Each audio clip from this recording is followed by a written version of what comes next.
Bismillahirrahmanirrahim. A very shameful and disgusting issue in Islamic jurisprudence is called Halalah. Today we shall discuss the background of this issue and how it actually negates the spirit of the Quran as well as its explicit directives. Now, according to the Islamic Sharia, when a husband divorces his wife for the third time, he cannot marry her again. Of course, when he divorces her for the first two times, he has the option of taking her back again within the iddat period. However, when he divorces his wife for the third time, he cannot marry her again unless that lady is married to another person, and then that person, out of naturally arisen circumstances, divorces that lady, and only then will that lady become lawful for the first husband. Now, in Islamic jurisprudence, certain subterfuges, which of course are very disgusting and shameful, have been invented, in which it is pre-planned, and people are particularly singled out, and they are told that you can do halala with such and such a person, and once this is done, once this marriage takes place, that person has, an understanding is made with that person that he will divorce this wife, and then this would be actually legalizing her for the first husband. Now, what makes this whole thing even more disgusting and even more shameful is the fact that our jurists impose a condition regarding this particular issue, and they say that this marriage, this divorce cannot take place by the person who is married again, unless, of course, he has had sexual intercourse with that lady. In other words, the whole subterfuge which comes to light is that if a person divorces his wife for the third time, then it is planned that that lady will marry a certain other person who will have sexual intercourse with her, and then he will divorce her so that she can become legally allowable for the first husband. This, of course, is a very disgusting and shameful thing, and if we study the sources in this regard, we come to realize that it has, especially the second portion in which the restriction of sexual intercourse has been imposed. As regards the first thing is concerned, planning of such a marriage is concerned, of course, Islam does not know of any hoodwinking of the law. It severely condemns the people who actually try to violate the spirit of the law by merely following its words.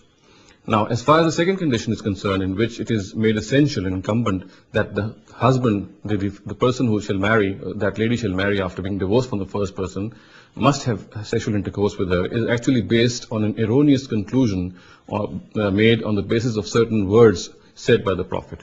These words actually were very subtle, and they were meant to reprimand a lady who actually wanted her to divorce from her husband so that she could become legally allowable for the first husband.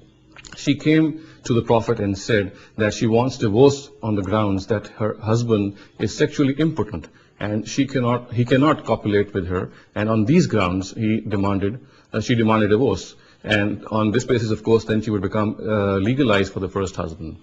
Now, when the Prophet called her husband said that she is absolutely lying and that he is sexually able to satisfy her also.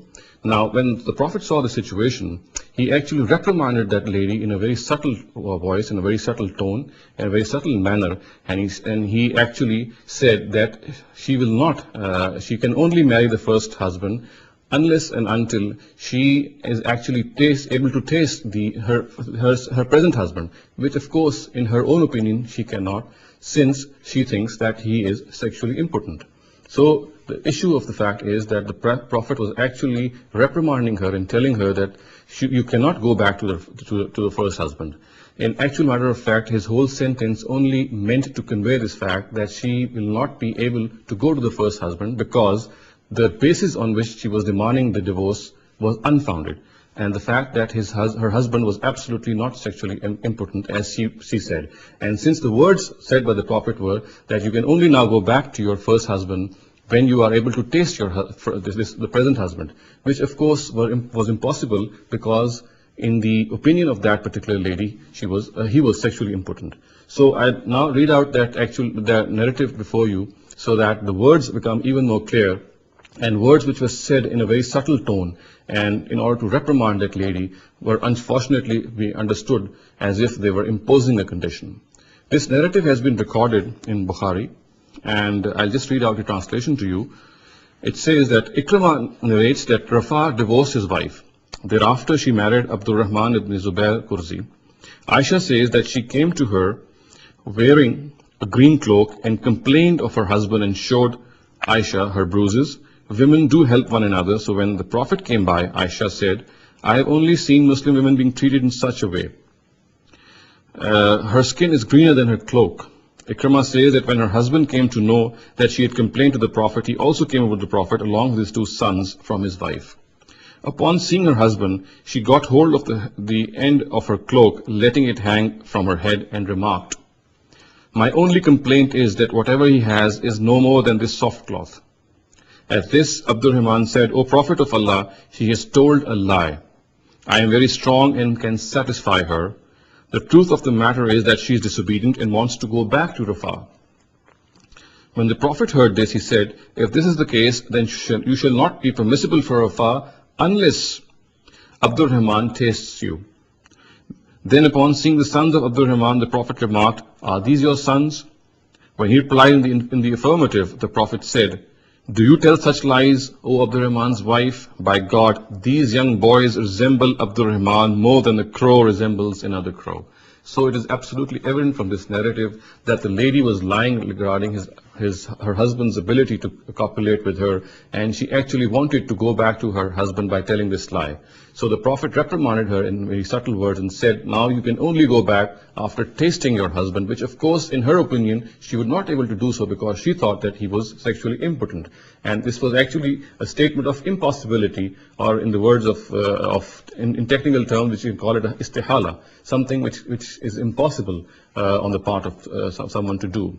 So therefore it is absolutely clear that there is no such restriction that when a person divorces his wife, and then she marries someone else, then there's no restriction or there's no condition that the couple must have sexual intercourse with each other before they divorce.